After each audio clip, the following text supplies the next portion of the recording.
My channel. So today we are going to start class 9th का जो आपका chapter 6 है लाइन्स एंड एंगल्स के कुछ हम एमसीक्यूज देखने वाले हैं ताकि ये चैप्टर आपको और अच्छे से समझ में आ जाए। ठीक है, so without wasting our time let's start. First question is a straight angle major.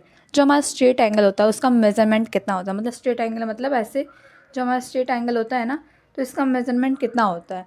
तो 90 डिग्री, 180 डिग्री, 360 डिग्री या 45 degree. So your right answer will be हमारा हो जाएगा 180 डिग्री। 180 डिग्री हमेशा स्ट्रेट एंगल होता है, ये हमने बाद में पढ़ा है, तो ये बहुत इजी है। Second question, when are transversal intersect two parallel lines. अगर आपको ये सारे अगर समझ में नहीं आते हैं ना, तो आप थोड़ा थोड़ा पढ़ो और उस चीज़ को समझने की कोशिश करो। पहला क्या है, when are transversal intersected two parallel lines, मतलब टू पैरेलल लाइंस है, उसके ऊपर एक ट्रांसवर्सल इंटरसेक्ट कर रहा है। ठीक है, then the alternate interior angles क्या होते हैं। ठीक है, तो हमने पढ़ा था जो हमारे अल्टरनेट इंटीरियर एंगल्स होते हैं ना, वो हमेशा जेड फॉर्म करते हैं। ठीक है, और वो क्या होते हैं, वो अपने इक्वल होते हैं, तो आंसर आपका हो जाएगा इक्वल हो जाएगा। राइट आंसर ये हो जाएगा। आगे, if two lines intersect each other, अगर दो लाइन्स है, अगर एक दूसरे को इंटरसेक्ट कर रहे हैं एक दूसरे के ऊपर ऐसे, ठीक है, फिर then the vertically opposite angle, जो वर्टिकली अपोजिट एंगल बनेगा वो क्या होगा, वो ऑफकोर्स इक्वल होगा। हमने पढ़ा है अगर ये एक्स है तो ये भी एक्स होगा। ठीक है, तो दैट इज़ इक्वल। आगे fourth, a line with two end points is known as. जो लाइन होता है उसके जब एंड पॉइंट्स आ जाएंगे, हमें पता है कि लाइन जो हमारा लाइन होता है कहीं भी एक्सटेंड हो सकता है। ठीक है, लाइन कहीं भी जा सकता है, तो अगर लाइन के पॉइंट्स आ जाए एंड पॉइंट्स, तो वो हमारा लाइन सेगमेंट कहलाएगा। ठीक है, वो लाइन सेगमेंट होगा। रे हमारा क्या होता है, वो होता है जो एक तरफ से केवल बेंड हो सकता है, मतलब एक तरफ से जा सकता है और एक तरफ रुका रहता है। ठीक है, और वही चीज़ दूसरा पैरेलल लाइंस तो ये होते हैं ना, पैरेलल जो एक दूसरे से होते हैं, कभी इंटरसेक्ट नहीं करते। इंटरसेक्टिंग लाइंस क्या होता है, दो लाइन जब इंटरसेक्ट करते हैं एक पॉइंट पे, उसे बोलते हैं।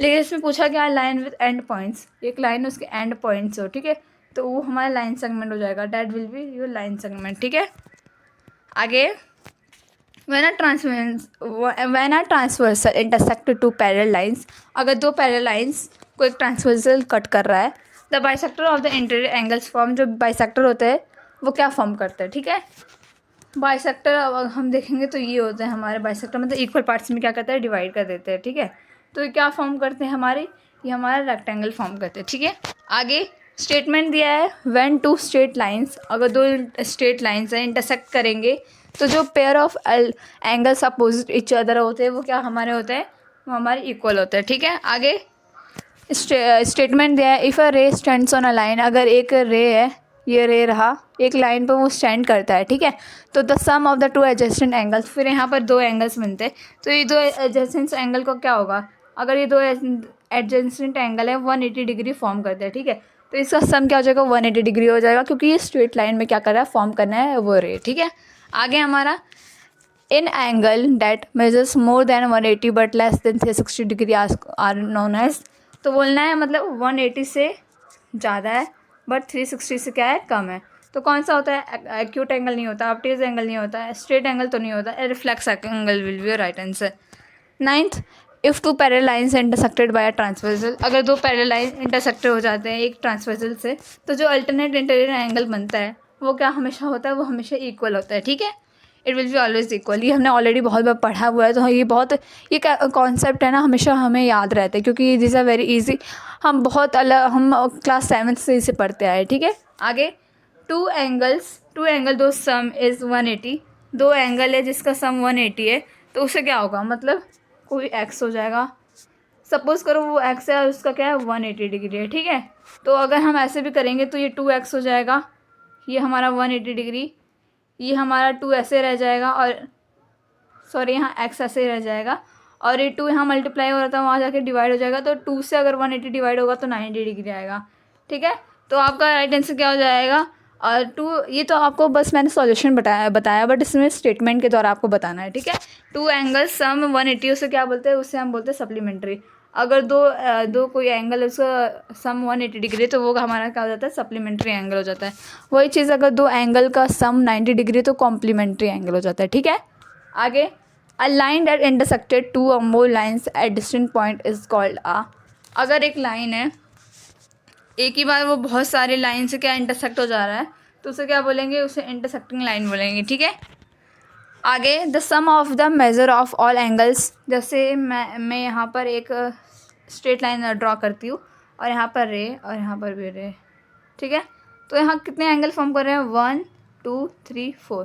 तो ये जो चारों एंगल है इसका सम क्या होगा, मतलब ये एंगल 1 हो जाएगा, ये एंगल 2, ये एंगल 3, ये एंगल 4। हमने पढ़ा था जो सारा कंप्लीट एंगल, ये पूरा सर्कल बना रहा है ना, तो इसका मतलब ये कंप्लीट एंगल है। कंप्लीट एंगल का हमेशा मेज़र क्या होता है, 360 डिग्री होता है। बहुत बार पढ़ा है and this is very basic concept for your, ठीक है। आगे an acute angle is also measure. Acute angle क्या होता है, एक्यूट एंगल वो होता है जो 90 डिग्री से कम होता है, 90 डिग्री से कम होता है बट 0 से ज़्यादा रहता है, ठीक है। तो क्या होगा, लेस देन 90 डिग्री, ठीक है। ये आपका राइट आंसर हो जाएगा। 15 क्वेश्चन बोल रहा है L and M are parallel lines, ठीक है। ड्रॉ कर लेते हैं, ये हमारा एल हो जाएगा, ये हमारा एम हो जाएगा, ठीक है। एक ट्रांसवर्सल कट कर रहा है, ट्रांसवर्सल का नाम टी है, टी रख देते हैं। और हमारा एक एंगल है जिसका एंगल 1 है, जिसे 57 बोला है, ठीक है। अब बोला है कि मेज़र बताना है हमें एंगल का, ठीक है।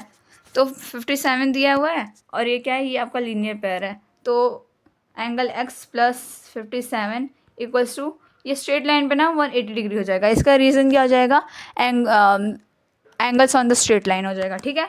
तो ये आपका x यहाँ पर रह जाएगा, ये 180 डिग्री माइनस 57, तो आपका x का वैल्यू आ जाएगा 123 डिग्री आ जाएगा, ठीक है। 123 डिग्री आ जाएगा। तो आपका राइट आंसर हो जाएगा 123, जो कि आपका ऑप्शन नंबर बी है, that will be your right answer, क्योंकि वो स्ट्रेट लाइन पे था ना।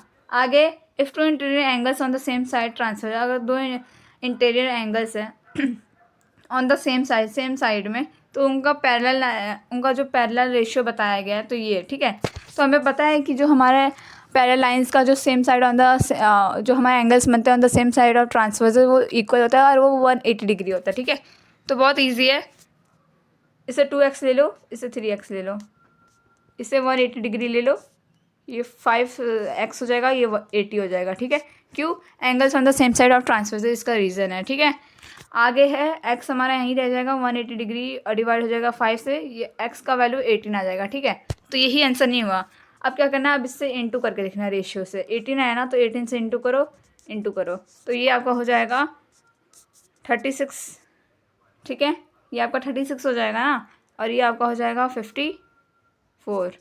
तो इसमें बोला सबसे स्मॉलर एंगल कौन सा है, ये दोनों में से स्मॉल कौन सा दिख रहा है आपको एंगल, सबसे छोटा, तो ये 36 दिख रहा है। तो आपका ऑप्शन नंबर ए हो जाएगा 36। तो रेशियो वाले क्वेश्चंस ऐसे ही हमें सॉल्व करना है। अगर आपको नहीं आता तो हमने ऑलरेडी अपने चैनल पे वीडियो अपलोड किया है, you can see from there, okay.